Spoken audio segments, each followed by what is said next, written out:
It was a moonless night, and the road stretched out before me like a ribbon of darkness. I had always found solace in driving through the night, but this particular journey was taking an eerie turn. As I navigated the lonely road, my headlights pierced through the inky blackness, revealing only a few feet ahead. The world outside my car felt remote, as if I had ventured into a forgotten realm. And then I saw them, a middle-aged couple standing by the roadside. The man, with a friendly grin, waved me down as I approached. His wife's face, however, was a mask of pale serenity. Her eyes bore into me with an unsettling intensity. My curiosity and my natural inclination to help got the better of me, and I pulled over. The man bounded over, and with enthusiasm that bordered on the unnerving, asked if I could give them a lift. Their car had broken down a few miles back, and they were desperate to reach the next town. His wife never uttered a word. Despite my unease, I agreed, and the man eagerly claimed the front seat beside me, while his wife silently settled into the back. As I continued driving, the couple struck up a conversation about their life together, their love story, how they had met, and various other mundane details. The man's friendliness felt over the top, and he addressed his wife with an affectionate darling every few sentences. The man's wife always remained silent. I needed to adjust the passenger side mirror. As I did, I caught a glimpse of the man's arm resting against the car door. However, when I glanced at the rearview mirror, I couldn't find the woman's reflection. Panic surged through me as I adjusted the mirror repeatedly, but her reflection remained conspicuously absent. The man noticed my unease and turned to me, that same friendly grin plastered across his face. "Is there a problem?" My throat felt dry, and I struggled to find the right words. I didn't want to voice my fears, didn't want to acknowledge the inexplicable, so I replied with a strained, "No, everything's fine." As we continued driving, the man casually mentioned their intended destination, a seemingly remote spot that was just another 2 minutes away. Those 2 minutes stretched into an agonizing eternity as my mind raced, grappling with the uncanny disappearance of the woman's reflection and the bizarre nature of the couple. Finally, we arrived at the spot they had requested, a desolate, overgrown area with an eerie, forgotten vibe. I stopped the car, attempting to appear composed, not wanting to let on that my heart was pounding with fear. The man and the silent woman exited the car, and as they did, they turned to me, their smiles unwavering. "Thank you so much for the ride," the man said, his voice strangely calm. "You've been a great help." I nodded, forced a smile, and waved goodbye as they disappeared into the darkness.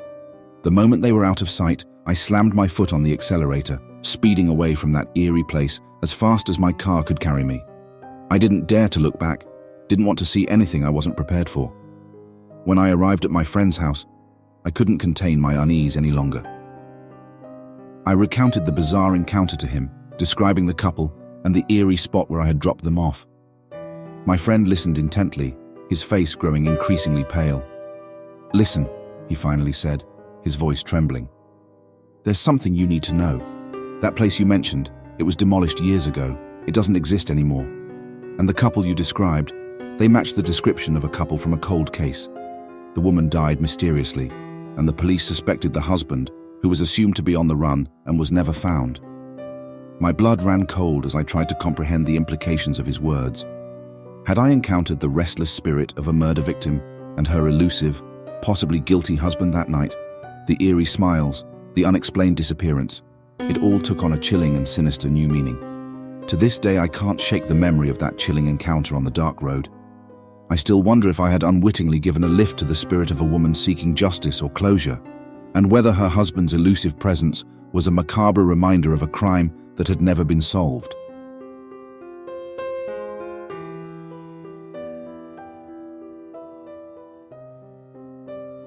I was in the process of relocating to a new town for a job, so I packed up my stuff and hit the road one night.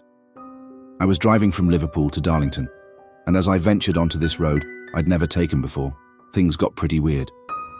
The night was pitch black, and the road seemed to stretch endlessly in front of me. It was one of those moonless nights that gave you that creepy feeling, like something's just not right.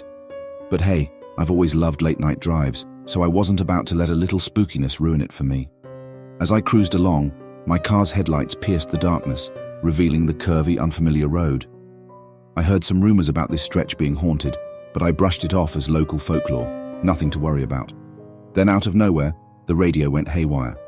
It was playing some soft rock tunes, and all of a sudden, it crackled with static, and the DJ's voice came through. "Hey there, traveler," the voice said, but it sounded off. Like it was talking directly to me. "You've stumbled onto a road where things aren't what they seem. Keep your wits about you." I thought it was some weird glitch, so I tried switching the radio station. But no matter what channel I turned to, that eerie voice just kept on talking, and it wasn't playing the same song anymore. It was like it had a personal message for me.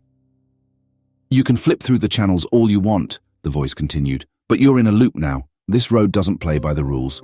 I couldn't believe what was happening.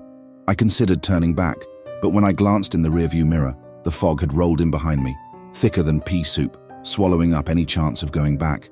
It felt like the road was playing tricks on me, closing the path I'd come from. The radio voice got creepier by the second, warning me that I was stuck on a road that led nowhere. "The trees are watching, their branches reaching out to claim you," it whispered with a wicked chuckle. I couldn't help but look at the gnarled branches stretching out over the road. They looked like skeletal fingers, reaching out as if they had a mind of their own. Desperation gnawed at me, and I decided to take a chance, veering off the road and into the woods, hoping to escape this never-ending nightmare. But it was like the forest had its own plans. No matter which way I turned, I always ended up right back on that cursed road. The voice on the radio wouldn't shut up, its words carving deeper into my mind with each repetition. "You can't escape," it taunted. "This road's got you, and it won't let go." I was beyond exhausted, and the road seemed to blur into a twisted spiral of despair. It felt like I'd been driving for an eternity. But just when I thought I couldn't take it anymore, a glimmer of hope appeared. I saw a town in the distance, its lights twinkling like a beacon. With newfound determination, I headed toward it, thinking I was finally free. As I entered the town, though, my heart sank. The streets were empty, buildings were crumbling, and it was like a ghost town. I'd fallen for another illusion, a cruel trick played by this cursed road. The voice on the radio came back mocking. "You see, traveler, there's no way out. This road is your forever, and I'm your tormentor." As I continued to drive, despair gnawing at my soul and almost surrendering, my phone rang suddenly, shattering the eerie silence of the car. I fumbled for my phone, my heart pounding with hope. It was a call from my girlfriend. I answered in a trembling voice. "Hello?" Her voice, a lifeline in this nightmare, came through the phone. "Hey, where are you? I've been trying to reach you for hours." I tried to explain the nightmarish ordeal I'd been trapped in, the haunted road, the sinister voice on the radio.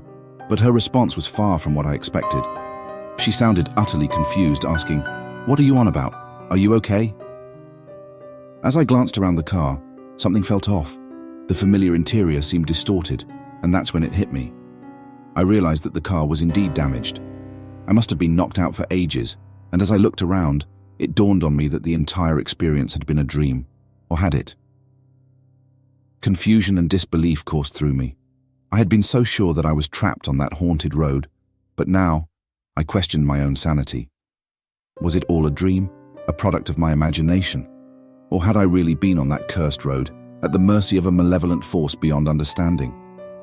As I grappled with the uncertainty of it all, the car's damaged state became more evident. I had been in an accident, and the dream, or whatever it was, had jolted me back to reality. The eerie voice on the radio, the endless road, and the haunting fog, all of it felt like fragments of a surreal nightmare that had, for a time, consumed me entirely. With a heavy heart and a head full of unanswered questions, I continued my journey, haunted by the lingering doubt that maybe, just maybe, the nightmare had been real. It was one of those pitch-black nights when the moon decided to take a break and the stars played hide-and-seek.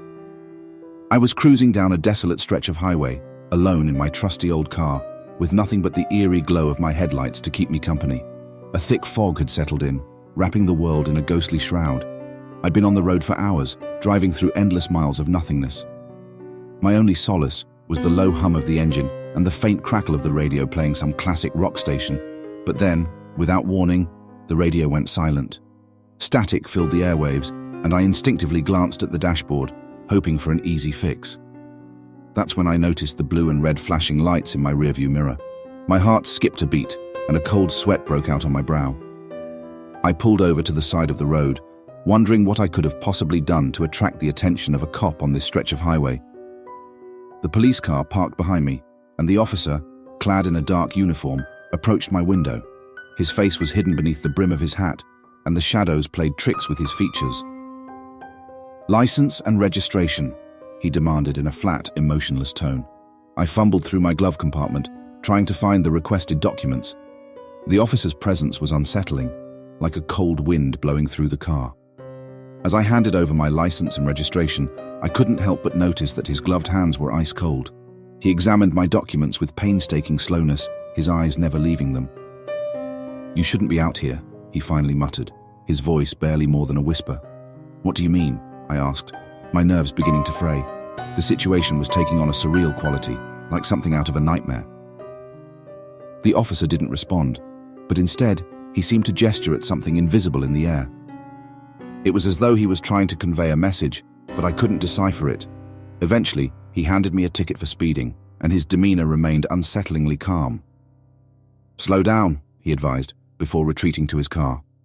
I watched as he drove away, the fog swallowing his police car until it disappeared entirely. Shaken, I placed the ticket in the toolbox in my trunk, planning to deal with it later. But as I continued down the dark highway, an unsettling feeling gnawed at the back of my mind. I couldn't shake the sense that something was off about that officer, something not quite right. When I finally pulled over at a rest stop to grab a coffee and collect my thoughts, I went to retrieve the ticket from the toolbox. My hand froze when I discovered it had vanished without a trace. Panic washed over me as I rifled through the glove compartment as well, desperate to find any sign of the ticket, but it was as if it had never existed. The realization sent a shiver down my spine. It was as though the entire encounter with the officer had been a sinister illusion, a nightmarish vision on that dark, fog-shrouded highway. I couldn't explain it, but I knew that whatever had happened, it was something I'd never be able to forget. As I resumed my drive, I couldn't shake the feeling that I had narrowly escaped something far more ominous than a simple speeding ticket. The highway stretched out before me, disappearing into the enveloping darkness, leaving me alone with my thoughts and the unsettling mystery of that night.